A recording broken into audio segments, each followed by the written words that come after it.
Everyone, so welcome back to my YouTube channel science की पाठशाला with प्रिया। तो I hope आप सब बहुत अच्छे होंगे, बहुत अच्छे से आप लोग की पढ़ाई भी चल रही होगी।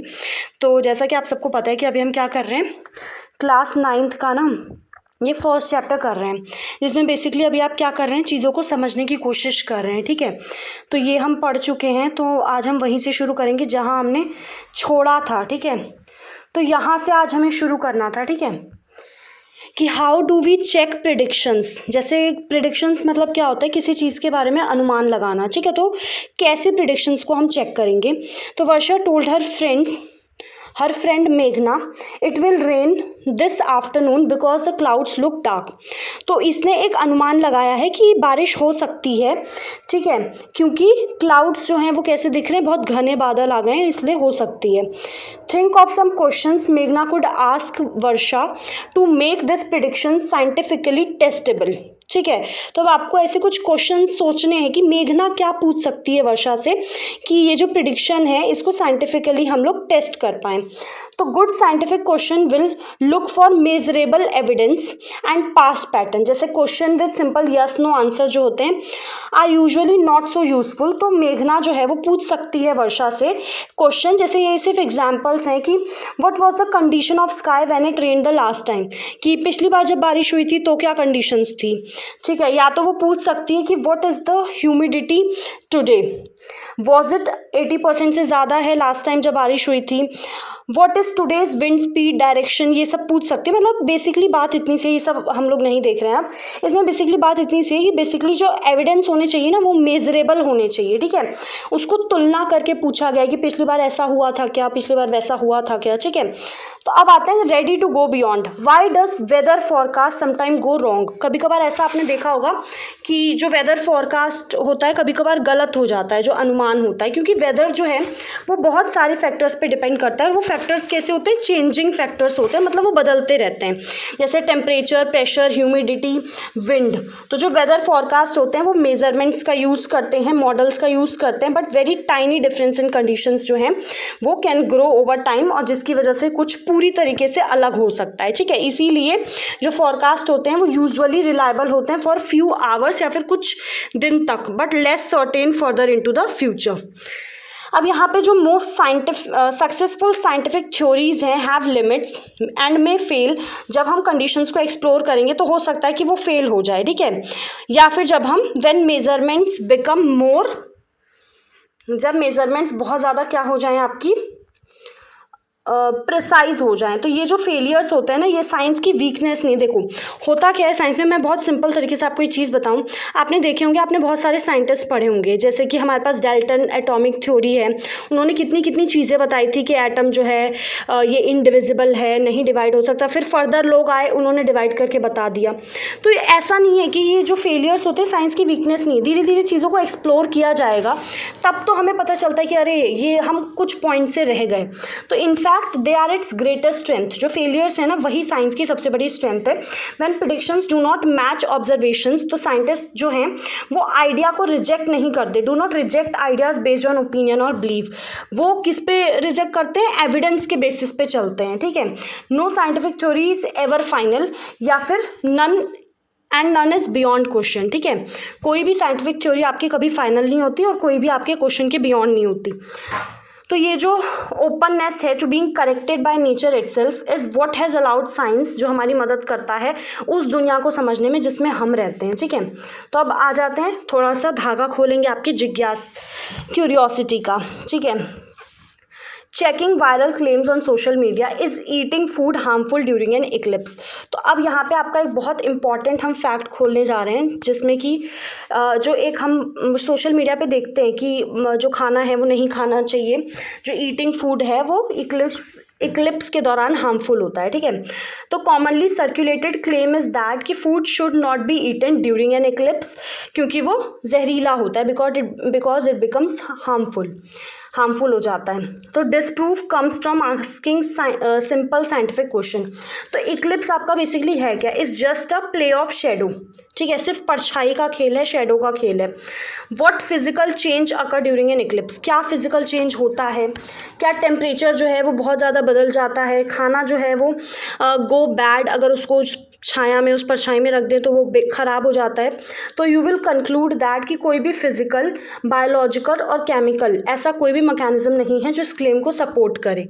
ठीक है, अब as you continue your journey through science, जैसे ग्रेड 9 में, 10th में, तो यू विल अब ना धीरे धीरे आपके अंदर हैबिट्स डेवलप होंगी सोचने की, that are useful far beyond the classrooms. A helpful strategy is to first understand the situation, जो आप पढ़ रहे हैं उसको समझें, देन क्वेश्चंस को आइडेंटिफाई करें जो मैटर करते हैं, and finally make a rough estimate to check कि जो आंसर हैं वो एक सेंस बना रहे हैं कि नहीं। Exact values are not always necessary, ज़रूरी नहीं कि एग्जैक्ट वैल्यू आए, especially in the early stage of reasoning. Often an approximate अगर एस्टिमेट भी आ जाता है तो वो इतना काफ़ी होता है जो बता सके कि जो रिजल्ट है वो रीजनेबल है या फिर इम्पॉसिबल है।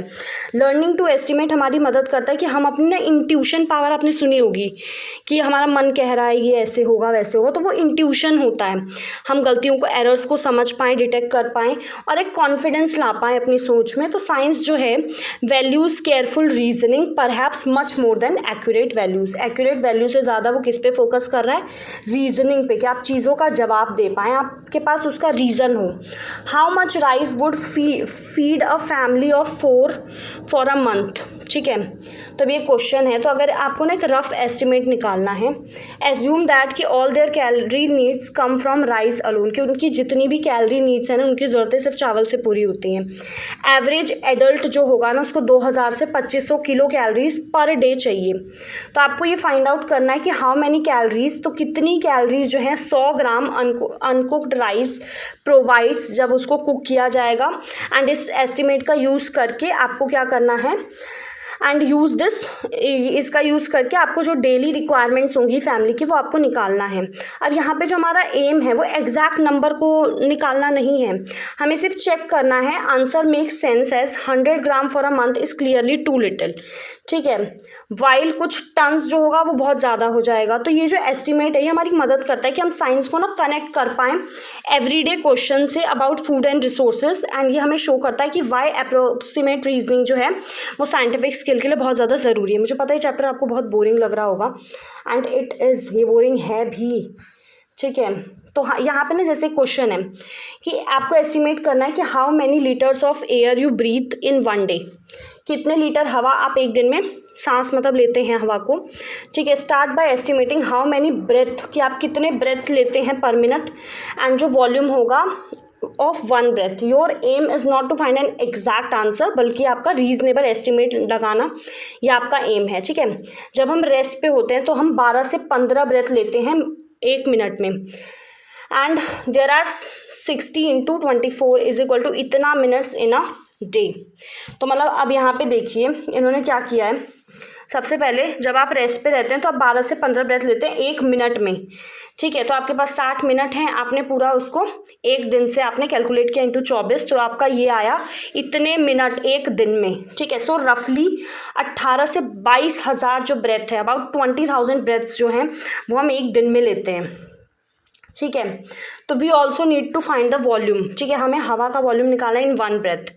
तो 1 वे कि आप इसको कैसे एस्टिमेट कर सकते हैं, टू थिंक दैट कि इट टेक्स अबाउट 4 से 5 जो ब्रेथ है वो एक टिपिकल रबड़ पार्टी बलून को जो है वो फिल कर सकता है, विच when inflated has a volume of about 2 litre. जब उसको वो किया जाएगा, हवा निकाली जाएगी तो उसमें 2 लीटर का वॉल्यूम होगा। सो 1 ब्रेथ जो है वो आपका कितना ऑक्यूपाई करेगी, अबाउट 0.5 लीटर।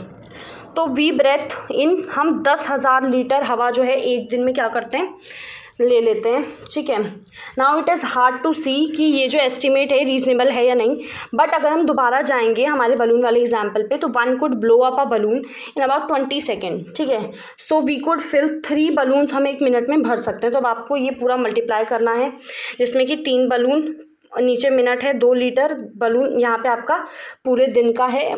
ठीक है, तो जिससे आपका निकल जाएगा 8640 लीटर्स आएगा, जो कि आपका एस्टिमेशन है, पर्पसेस इज रीजनेबली क्लोज। ठीक है, to earlier estimate of 10,000 litres. तो नेचुरली हम जो है हमें we would get extremely tired very quickly जब हम नॉन स्टॉप अगर उसे फुलाएंगे तो, अनलाइक नॉर्मल रेस्टफुल ब्रीथिंग। तो आप देख सकते हैं कितना अजीब सा बेकार सा क्वेश्चन था। तो अब यहाँ पे आते हैं कि जैसे ना 10th ग्रेड के बाद अगर आप डिसाइड करें कि आपको साइंस पढ़नी है, तो आपका ये डिवाइड है, कुछ ब्रांचेस होते हैं, ठीक है, बहुत बेसिक है। अगर आप अभी जस्ट शुरुआत करें तो आपको इस चीज़ें पता होनी चाहिए कि फिजिक्स, केमिस्ट्री, बायो में, अर्थ साइंसेज में, and even in grade 9th-10th में जो चैप्टर्स फोकस किए गए, you have will focus on some of the areas. We have highlighted some of the exciting things जो आप लर्न करेंगे, ठीक है। हालांकि आपको एक चीज़ ध्यान रखनी है कि जो नेचुरल वर्ल्ड है उसकी ना इतनी सारी बाउंड्रीज़ नहीं होती हैं। जो डिविजन्स हैं ये हमने बनाए हैं ताकि हम जो नॉलेज है ना उसको ऑर्गेनाइज कर पाएँ और वो एक दूसरे पर निर्भर ना रहें। दे आर नॉट इंडिपेंडेंट, मतलब ऐसा नहीं है कि वो इंडिपेंडेंट हैं एक दूसरे पर, बल्कि ज़्यादातर प्रॉब्लम्स ना आपस में क्या है, एक दूसरे से बहुत ज़्यादा जुड़ी हुई हैं, ठीक है। तो इसी चीज़ें आप देख लीजिएगा, ठीक है। मुझे लगता नहीं है, तो बस यही चैप्टर था हमारा, ठीक है। अब यहाँ पे एक लास्ट पॉइंट हम देख लेते हैं कि कैसे मास जो हैं वो रियली काम करते हैं। अब जो रियल प्रॉब्लम को सॉल्व करना, उसके लिए क्या चाहिए, आपको नॉलेज होनी चाहिए अलग अलग ब्रांचेस की। जैसे जब कोविड-19 का पेंडेमिक आया था तो हम सब ने मास्क को अपनी सेफ्टी के लिए यूज़ किया था। अंडरस्टैंडिंग कैसे मास्क जो है वो वर्क करता है, ये हमें कहाँ से मिलेगा, फिजिक्स, जिसमें पार्टिकल मोशन के बारे में पढ़ेंगे आप, इलेक्ट्रोस्टैटिक अट्रैक्शन के बारे में पढ़ेंगे आप, केमिस्ट्री में प्रॉपर्टीज़ ऑफ पॉलीमर फाइबर्स के बारे में, और बायोलॉजी में साइज और जो बिहेवियर होता है वायरस का वो आप पढ़ेंगे। मैथ्स में आप पढ़ेंगे मॉडलिंग, एयर फ्लो और एंड फिल्ट्रेशन एफिशिएंसी। तो ये सब कहाँ से आपको नॉलेज मिलेगी, जो आप ये साइंस पढ़ेंगे वहीं से तो मिलेगी। तो finally we have mentioned in every textbook कि साइंस जो है वो जस्ट फैक्ट्स का, इक्वेशन का, एक्सपेरिमेंट्स का कलेक्शन नहीं है। ये ह्यूमन एक्टिविटी है जो कि आपका क्यूरियोसिटी, क्रिएटिविटी, कोलैबोरेशन और केयरफुल क्वेश्चनिंग से हम इसको क्या करेंगे, शेप देंगे।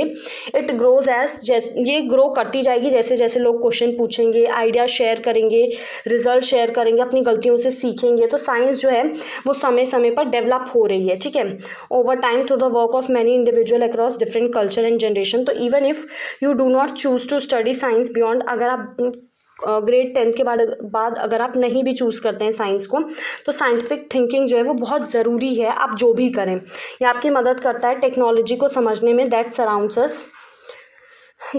यू, और ये मदद करता है इवैल्यूएट करने में, ठीक है, ये मदद करता है इवैल्यूएट करने में इंफॉर्मेशन को क्रिटिकली एंड मेक सेंस, ठीक है, of world you live in, जिसमें आप रह रहे हैं।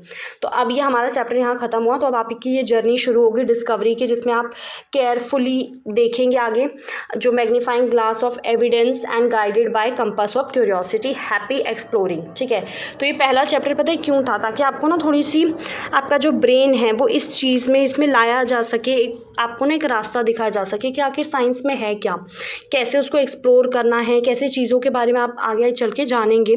तो ये एक बहुत वो था कि साइंस एक ऐसा फील्ड है ना जिसमें कि आपको क्या करना है, आपको सोचना है बहुत ज़्यादा साइंटिफिकली चीज़ों। साइंस जो है वो एविडेंस पर बेस्ड है, ठीक है। तो thank you so much, I hope आपको अच्छा लगा होगा। एंड मुझे पता है बहुत बोरिंग चैप्टर है, मुझे तो पढ़ाने में पता नहीं कितना बकवास चैप्टर था, बट स्टिल ठीक है। आई होप आपको समझ में आया होगा। So thank you so much, अपना ध्यान रखिएगा।